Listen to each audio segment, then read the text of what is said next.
Automobile sector एकदम एउटा corporate business हो जसमा थोर बहुत हामी समाजसेवालाई जोड्न सक्छौँ, रोजगार सिर्जनालाई जोड्न सक्छौँ। त्यसपछि यसले अझ इलेक्ट्रिक भेहिकल नै हामीले रोज्नुको एउटा कारण चाहिँ इलेक्ट्रिक भेहिकलको चाहिँ नेपालको एउटा अर्थतन्त्रमा जुन सकारात्मक पक्षहरू छन् यसका ती कुरालाई चाहिँ एउटा चाहिँ हामी बेनिफिट लिउँ समाजको लागि पनि राष्ट्रको लागि पनि भनेर चाहिँ हामीले इलेक्ट्रिक भेहिकल सेक्टरमा चाहिँ बिजनेस सुरु गरेका हौँ। कन्ज्युमरले कस्ता खोजेका छन् त्यसका सर्वेहरू पनि गऱ्यौँ। ती सबैहरू गर्दाखेरि हामीलाई चाहिँ एक हिसाबले चाहिँ यस्तो प्रडक्ट सुइटेबल हुन्छ भनेर चाहिँ प्रडक्ट ल्याउनु अगाडि नै समहाउ हामीले एउटा चाहिँ इन्फर्मेसन पायौँ।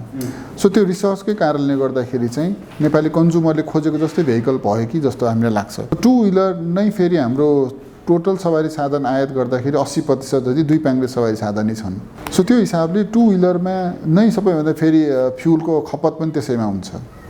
जति टोटल नेपालमा इन्धन आयात हुन्छ त्यसको झन्डै झन्डै 80% सवारी साधन भएपछि खपत पनि 80-85% होला। सुरुवातको बेलामा हामीले प्योर इभीका इलेक्ट्रिक स्कुटर्सहरू अफर गर्ने बेलामा जेनरल कन्ज्युमरको शङ्का थियो एउटा चाहिँ तपाईहरुको कम्पनीले आयात गरेको सवारी साधन चाहिँ भरपर्दा हुन् कि होइनन्, वारेन्टी भन्नुभएको छ तर वारेन्टी त लामो समय छ, ब्याट्रीमा 3 वर्षको वारेन्टी भनेका छौँ। सो यी सबै कुराहरूमा जुन कन्ज्युमरहरूको चाहिँ जस्तो एउटा चाहिँ उहाँहरूलाई चाहिँ एक हिसाबले चाहिँ डाउट थियो। सो 1 वर्षको पिरियडमा जसरी हामीले सर्भिस दियौँ, जसरी सवारी साधनहरू जसले पर्चेज गर्नुभएको छ उहाँहरूको यो 8-9 महिना वर्ष दिनको अनुभवबाट अब हामी चाहिँ यो वर्ड अफ माउथको पब्लिसिटीबाट धेरै राम्रो भइरहेको छ। यो सबै कुरा भएर कमसेकम काठमाडौँमा अथवा नेपालमा 300-400 वटा युनिट बिक्री भइसकेपछि ती सबैकोमा नेपालको लागि मोडिफाई गर्नुपर्ने त्यो म्यानुफ्याक्चररले भने हामीले मोडिफिकेसन्सहरू गरिसकेपछि अहिले हामी डिलर वान्टेड गर्दाखेरि अब देशभरि अर्को चाहिँ 10-15 वटा डिलरहरू एक्सपेन्सनमा हामी जाने हाम्रो प्लान छ। 1 वर्ष अगाडि चाहिँ प्योर इभी नेपालमा लन्च गर्ने बेलामा वास्तवमा इलेक्ट्रिक भेहिकलहरूमा एभाइलेबल ब्रान्ड एकदम थोरै अलिकति थिए। तर अहिले हामी देख्छौँ 1 वर्षको दौरानमा चाहिँ नेपालमा इभी सेक्टरमा व्यवसायको उत्साह भन्नु पर्ला यसलाई थुप्रो ब्रान्डहरू आएका छन्। ती थुप्रा ब्रान्डमा 2 व्हिलर्सहरू इलेक्ट्रिक भेहिकलहरू आएको, इभन 3 व्हिलर पनि आइरहेको देख्छौँ हामी, 4 व्हिलर पनि आइरहेको देख्छौँ। ती सबै भनेको चाहिँ यो हिसाबले इन्डस्ट्रीको ग्रोथको लागि राम्रो कुरा हो। यसलाई हेल्दी कम्पिटिसनको रूपमा लिउँ। जस्तै हामीले बेटर भेहिकल ल्यायौँ, कोही अरू कम्पनीका कुनै चाहिँ ग्लोबल प्रडक्ट राम्रो आयो भने हाम्रो लागि पनि एउटा चुनौती हो हामीले आफ्नो प्रडक्टमा चाहिँ अझ बेटर कसरी गर्ने। थुप्रै हाम्रा कस्टमर्सहरूको इलेक्ट्रिक भेहिकलमा स्पेसली प्योर इभीको इलेक्ट्रिक भेहिकलमा चाहिँ यी कुराहरू सुधार भए राम्रो भन्ने जुन सुझावहरू थियो त्यसलाई हामीले म्यानुफ्याक्चररकोमा पठायौँ।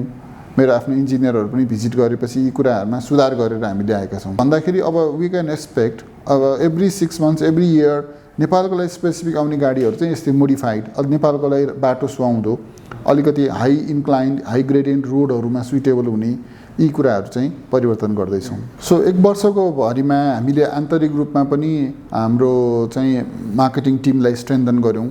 सर्भिसको टिममा इन्जिनियरहरू पहिला 1 जना मात्रै 1-2 जना मात्रै थिए, त्यसमा पनि हामी स्ट्रेन्थन गऱ्यौँ। त्यसपछि हामी डिलर एक्सपेन्सनमा गयौँ। सो डिलर एक्सपेन्सन गर्नु एउटा व्यवसायको रूपमा पनि जरुरी हो, अर्को कुरा ब्रान्डको भिजिबिलिटीको रूपमा पनि जरुरी हो, अर्को कुरा यति राम्रो इलेक्ट्रिक भेहिकल चाहिँ एफोर्डेबल प्राइस रेन्जमा हामीले नेपालमा ल्यायौँ जसमा 3 वर्षको वारेन्टी छ। जुन हामी इन्डियाको रिभ्यूहरू हेर्दाखेरि इन्डियामा युजर्सहरूकै रिभ्यू हेर्दाखेरि पनि 5 वर्ष निश्चिन्त रूपमा चलेको अवस्था छ। सो त्यो दौरानमा हामी डिलरसिपमा एक्सपेन्सन गर्ने बेलामा पनि बरु हामी डिलरहरूलाई बरु केही समय लागे तापनि उहाँहरूको चाहिँ यो चाहिँ सेल्सका स्टाफहरूको ट्रेनिङ, टेक्निसियनहरूको ट्रेनिङ यी सबै कुराहरूको सम्पूर्ण तयारी भएपछि मात्र हामी डिलरसिप खोल्छौँ काठमाडौँ बाहिर पनि। सो हाम्रो डिलर्सहरूले पनि यो सबै कुरा एक हिसाबले भन्नुपर्दाखेरि उहाँले यसलाई चाहिँ पोजिटिभली लिनुभएको छ। आफ्नो एउटा कर्मचारी तालिमको लागि पठाउनु पर्ने 1 हप्ताको लागि, त्यसपछि टेक्निसियनको तालिमको लागि फेरि काठमाडौँ पठाउनु पर्ने, यी सबै गर्दाखेरि उहाँहरूको यो लगानी पनि हो, यो समयको लगानी पनि हो, स्रोत साधनको लगानी पनि हो। तर उहाँहरू सबै कम्पनीको यो पोलिसीहरू भएको कारणले गर्दा पनि बढी आकर्षित हुनुभएको छ। सो नेपालमा अहिले इलेक्ट्रिक 2 व्हिलर्सहरूमा सबैभन्दा ठुलो डिलर नेटवर्क व्हाइट लोटस मोटर्सको छ। अनि अर्को हाम्रो डिलर बन्न आउनुभएका थुप्रा हाम्रा व्यवसाय साथीहरू, मेरा च्यानल पार्टनर्सहरू, उहाँहरू सबैजना चाहिँ व्हाइट लोटस मोटर्सको जुन भिजन छ इलेक्ट्रिकमा 2 wheeler vehicle, electric cycle, electric 3 wheeler, भोलि गएर इलेक्ट्रिक कार, एटलिस्ट हामी कारसम्म र त्यसपछि हामी अलिकति इन्ट्रा सिटी चल्ने एउटा सहरबाट अर्को सहरसम्म चल्ने इलेक्ट्रिक माइक्रो बसहरूसम्म चाहिँ हामी जुन ल्याउनलाई तयारी गरिरहेका छौँ त्यो सबै भिजनहरूप्रति उहाँहरू चाहिँ एकदम खुसी भएर हामीसँग व्हाइट लोटस मोटर्स परिवारमा जोडिन आउनु भएको छ। अहिले हाम्रो काठमाडौँ उपत्यकामा 4वटा डिलर नेटवर्क, काठमाडौँ बाहिर हाम्रो चाहिँ 12वटा डिलर नेटवर्कमा 16वटा डिलर नेटवर्क भइसक्यो। हामी बुटवलसम्म छौँ अहिले पश्चिममा, पूर्वमा हामी झापासम्म छौँ। यी सबै डिलर लोकेसनमा प्रत्येक डिलर लोकेसनमा 3 जनादेखि 4 जना चाहिँ व्यक्तिहरूले रोजगारी प्राप्त गर्नुभएको छ। सो ती व्यक्तिहरू पनि सबै एक हिसाबले पहिला व्यक्तिहरू हुनुहुन्थ्यो भने अब ट्रेन्ड हुनुहुन्छ उहाँहरू, मार्केटिङमा सेल्समा ट्रेनिङ प्राप्त। पहिला अदक्ष मेकानिक हुनुहुन्थ्यो, अब उहाँहरू चाहिँ ट्रेनिङ प्राप्त दक्ष मेकानिक बन्नुभएको छ। जेनरल कन्ज्युमरलाई, नेपाली उपभोक्ताहरूलाई चाहिँ एउटा भारतमा बनेको र त्यसपछि वारेन्टी पनि भएको अनि इम्पोर्टर कम्पनीले प्रपरली आफ्नो चाहिँ सोरुमहरू अपरेट गरेको, सर्भिसका इस्यु आउँदाखेरि सानातिना प्रपरली एड्रेस गरेको, यी सबै कुराबाट चाहिँ जेनरल कन्ज्युमरलाई चाहिँ यो भारतीय सवारी साधनप्रति जुन विश्वास छ। चाइनिजको केसमा चाहिँ चाइनाको पनि राम्रो प्रडक्टहरू छन्, हामीले पनि चाइनिज थुप्रो प्रडक्टहरू हामीले स्टडी गरेका थियौँ। सो हाम्रो चाइना भिजिटहरूमा पनि चाइनामा जो म्यानुफ्याक्चरर छ उहाँहरू पनि नेपालमा हामीले डिस्ट्रिब्युटरसिप दिन रेडी हुनुहुन्थ्यो। तर हामीले 1-2वटा व्यावहारिक समस्याहरू देख्यौँ। कहिलेकाहीँ चाहिँ पूर्व चाहिँ यो व्यवसाय गरेका साथीहरूको अनुभवबाट पनि सिक्नुपर्छ कि जस्तो पनि लाग्छ। थुप्राहरू इलेक्ट्रिक भेहिकलमा व्यवसाय गर्नुभएको साथीहरूको उहाँहरूको चाहिँ इमान्दार प्रयास हुँदाहुँदै पनि 1-2वटा यो व्यावहारिक समस्या के आयो भने स्पेयर पार्ट्सको केसमा चाइनाबाट ल्याउनलाई हामीले भारतबाट जस्तो सजिलो छैन। एउटा बल्कमा आउनु पर्यो, त्यसपछि त्यो फेरि विदेशी मुद्रा डलरमा चाहिँ बिलिङ हुने भयो, त्यसपछि त्यो ट्रान्जिट टाइम पनि बढी लाग्ने। यी कारणहरूले गर्दाखेरि चाहिँ हामीले इन्डियन प्रडक्टहरू चाहिँ नेपालमा ल्यायौँ। जस्तै इलेक्ट्रिक हामीले साइकल पनि ल्याएका छौँ। इलेक्ट्रिक साइकल पनि धेरै मन पराएका छन् कन्ज्युमरहरूले। हामी इलेक्ट्रिक साइकल ल्याउँदाखेरि पनि एक हिसाबले एउटा ओल्ड स्ट्यान्डर्डको एक्सपोर्ट क्वालिटीको प्रडक्टहरू मात्र ल्याउँछौँ हामी। सो बजारमा त्योभन्दा सस्ता प्रडक्टहरू पनि होलान्, तर ती सस्ता प्रडक्टहरू अलि लङ टर्मसम्म चल्दैनन् कि, त्यो भएर हामी चाहिँ बरु क्वालिटी प्रडक्टमा जाउँ। बरु क्वान्टिटी ठुलो कुरा होइन आजको मितिमा, क्वान्टिटी भने त पछि गएर चाहिँ ब्रान्ड आफैले नै ल्याउने कुरा भइहाल्यो। यस्तो हो, हाम्रो मित्र राष्ट्र चाइनामा बनेका थुप्रा चाहिँ 2 पाङ्ग्रे विद्युतीय सवारी साधनहरू धेरै राम्रा पनि छन्, ग्लोबल स्ट्यान्डर्डका पनि छन्। एउटा निकै राम्रा त्यस्ता ग्लोबल स्ट्यान्डर्डका प्रडक्टहरूको चाहिँ प्राइसिङ धेरै नै महँगा। ती प्रडक्टहरू वास्तवमा युरोपियन मार्केटलाई ख्याल गरेर बनाइएका। सो ती राम्रा प्रपर चाहिँ जेन्युन कम्पनीका, ठुला कम्पनीका, ग्लोबल कम्पनीका प्रडक्टहरू नेपाल ल्याउँदाखेरि नेपाली उपभोक्ताहरूले चाहिँ त्यो एउटा चाहिँ एफोर्ड गर्न नसकिने हो कि। नेपालमा हामी देख्छौँ एउटा स्कुटरै किन्न पनि व्यक्तिहरू फाइनेन्सिङको कुरा गर्नुहुन्छ। यो त हाम्रो यो त रियालिटी हो नि त। एउटा 2 व्हिलर किन्दाखेरि पनि नेपालमा चाहिँ फाइनेन्सिङ अप्सन भएमा किन्न सजिलो हुन्छ। सो त्यो हिसाबले हेर्दाखेरि सो इन्डियन चाहिँ भेहिकलहरूको केसमा इन्डियन यो कन्ज्युमरहरूको माइन्डसेट नेपालीको जस्तै हो। सो त्यो हिसाबले चाहिँ इन्डियामा बनेका कति इलेक्ट्रिक भेहिकल्सहरू चाहिँ नेपाली बाटो पनि सुहाउँदो, नेपाली उपभोक्ताले पनि सुहाउँदो र मूल्य पनि नेपाली उपभोक्ताले सुहाउँदो। त्यो हिसाबको भएर चाहिँ हामीले इन्डियन भेहिकल त्यो पनि अलिकति ब्रान्डेड, त्यसपछि वारेन्टी भएको, त्यसपछि हामीले फाइनेन्सिङ अप्सन्सहरू पनि डे 1 देखि नै सुरु गऱ्यौँ। त्यो गर्दाखेरि चाहिँ अहिले चाहिँ नेपाली उपभोक्ताहरूले प्योर इभीको इलेक्ट्रिक स्कुटर्सहरू, इलेक्ट्रिक भेहिकल्सहरू मन पराएका छन्। मेरो अनुभवमा चाइनामा बनेका सवारी साधन, 2 पाङ्ग्रे सवारी साधनहरू राम्रा पनि छन्। ती राम्रा हुँदाहुँदै पनि एउटा कर्पोरेट बिजनेसको हिसाबले चाहिँ एउटा म्यानुफ्याक्चरर गएर चाइनाको म्यानुफ्याक्चररसँग डिस्ट्रिब्युटरसिप नेपालका ल्याउनुहुन्छ, अर्को व्यवसाय साथी जानुहुन्छ, उहाँले पनि त्यो कम्पनीले फेरि दिन्छ भनेपछि यहाँनिर पनि अलिकति यो नेपालको कानुन अनुसार चाहिँ नमिलेको हो कि जस्तो पनि देखिन्छ कि। कुनै प्रडक्ट ए छ, कसैले त्यो प्रडक्ट ए नेपालमा ल्याएर लन्च गर्ने बेलामा त वास्तवमा ठुलो लगानी गरे हुन्छ नि त, आफ्नो समयको, आफ्नो चाहिँ रिसोर्सेसको, त्यसपछि त्यही अनुसारको रिटेल आउटलेट बनाइएको हुन्छ। सो एउटा चाइनिज चाहिँ यो अटोमोबाइलमा स्पेसली चाहिँ यहाँनिर अलिकति चाहिँ हामीलाई त्यो सस्पिसन जस्तो। अर्को चाहिँ कोही नेपाली व्यवसाय साथी जानुभयो, उहाँले पनि त्यही कम्पनीले फेरि अरू प्रडक्ट दिएर पठाउँछन् भनेपछि यो ब्रान्ड चाहिँ एउटै ब्रान्डको सामान दुईतिर पाउने, 2टा आयातकर्ता हुने, यी कुराहरू पनि रिस्क छन्।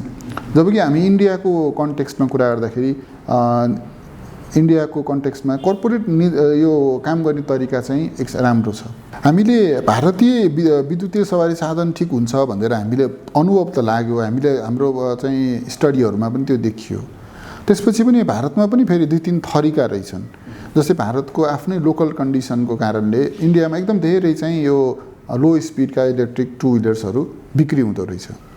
लो स्पिडको भनेको चाहिँ 25 किलोमिटरसम्म मात्रै स्पिड जाने, जुन चलाउनलाई ड्राइभिङ लाइसेन्स पनि चाहिँदैन, जुन दर्ता पनि हुँदैन। नेपाली कन्ज्युमरले टु व्हिलर यस्तो चाहेको छ जुन किनेपछि फेरि पेट्रोल गाडी किन्नु नपरोस्। सो नेपाली कन्ज्युमरहरू इलेक्ट्रिक चढ्न रहर भएर इलेक्ट्रिक किनेका होइनन्, पेट्रोलको स्कुटर पेट्रोलको मोटरसाइकल नकिनिकन त्यसको बदलामा किनेका हुन्, जसमा चाहिँ अब 60 किलोमिटरको टप स्पिड भएको कारणले मान्छेले चाहिँ यो इलेक्ट्रिक भन्दा स्लो हुन्छ भन्ने पनि रहेन। एकचोटि चार्ज गरेपछि 116 किलोमिटरसम्म चल्छ। त्यसपछि घरमा चार्ज गर्दा पनि 2.5-3 घन्टामै चार्ज हुने। म्हणजे यता धेरै कुराहरूमा चाहिँ सुधार गरेर भारतीय उपभोक्ताहरूको चाहिँ रिक्वायरमेन्ट अनुसार बनेको हिसाबले ठक्क नेपालको लागि पनि सुहाउँदो हो भनेर हामीले चाहिँ यो कम्पनीको प्रडक्टहरू ल्यायौँ। हामीले 2टा मात्र प्रडक्ट नेपालमा ल्याएर लन्च गऱ्यौँ। त्यो 2टै हाई स्पिडका मोडलहरू मात्रै हुन्, जसमा जुन ब्याट्री साइज हामीले युज गरेका छौँ एक हिसाबले चाहिँ प्योर इभीको यो फिलोसफी नै हो, यो लङ टर्म चल्नुपर्छ। त्यो भएर ब्याट्रीमा डे 1 देखि 3 वर्षको वारेन्टी, 40,000 किलोमिटरसम्म वारेन्टी दिएका छौँ। हामी नेपालमा एसेम्ब्ली गर्न एकदमै इच्छुक छौँ। हाम्रो पहिलो दिनदेखि नै प्रयास चाहिँ यो 2 पाङ्ग्रे विद्युतीय सवारी साधन चाहिँ नेपालमा एसेम्ब्ली गर्न सकिन्छ। हामीसँग इन्जिनियरिङ टिम पनि छ, नेपालमा दक्ष चाहिँ जनशक्ति जति पनि छन्। अर्को कुरा चाहिँ नेपालमा चाहिँ हामीले एसेम्ब्ली गऱ्यौँ भने 2-3टा कुराहरू नेपालले फाइदा हुन्छ। नेपालमा एउटा चाहिँ रोजगारी सिर्जना हुन्छ, नेपालमा नै हामी भ्यालु एडिसनका केही कुराहरू गर्न सक्छौँ, केही कम्पोनेन्ट नेपालमा बन्न सक्ने नेपालमा बनाउन सक्छौँ, साना कम्पोनेन्टहरू, यी सबै कुरा हुन सक्थ्यो। तर अहिले अलिकति चाहिँ यो चाहिँ अर्थ मन्त्रालयको जुन यो भंसार सम्बन्धी नियमावलीमा चाहिँ इलेक्ट्रिक भेहिकलमा चाहिँ completely build vehicle, fully build तयारी अवस्थाको गाडी ल्याउनु र स्पेयर पार्ट्सको रूपमा ल्याउँदा एउटै भंसार दर भएको कारणले गर्दाखेरि बिक्रीको सङ्ख्या एकदम धेरै उत्साहजनक पनि छैन। हामीले बुटवलमा र सिमरामा चाहिँ त्यसको लागि प्लान्टको लागि उपयुक्त हाम्रो इन्फ्रास्ट्रक्चर ठाउँहरू पनि खोजेका छौँ। तर चाहिँ अलिकति चाहिँ हामी आशा गर्छौँ अर्को बजेट चाहिँ स्पिचहरूमा यस विषयमा चाहिँ नेपालमै चाहिँ एसेम्ब्ली गर्दाखेरि टु व्हिलर इभीमा पनि केही प्रोत्साहन हुन्छ कि भनेर। नेपालमा 3 लाखभन्दा बढी चाहिँ 2 पाङ्ग्रे सवारी साधनको बिक्री हुन्छ। त्यसमध्येमा इलेक्ट्रिकको अहिले पनि पर्सेन्टेज भनेको बिलो 1% छ। सो यो बिलो 1% त कुनै पनि बेलामा यदि हामी चाहिँ जेनरल कन्ज्युमरलाई उपयुक्त सवारी साधन दिन सक्यौँ भने यो 4-5% पुग्न समय लाग्दैन।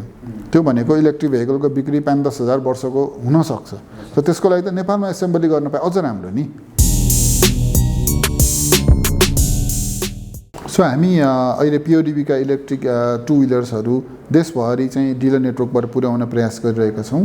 सँगसँगै चाहिँ अब मान्छेले चोइस पनि होस्, जस्तै व्हाइट लोटस मोटर्समा आएर इलेक्ट्रिक भेहिकल हेर्ने बेलामा पिओडिबी मात्र किन त, पिओडिबीसँग भन्दा कम्पेरिजनमा अरू कुनै एउटा भेहिकल पनि होस् भन्ने चाहन्छौँ। त्यसको लागि पनि हामी गरिरहेका छौँ। इलेक्ट्रिक भेहिकलमा नमिठो अनुभव भएका व्यक्तिहरू पनि आउनु भएको छ। उहाँहरू त धेरै शङ्का गरेर सोध्नु भएको छ कि।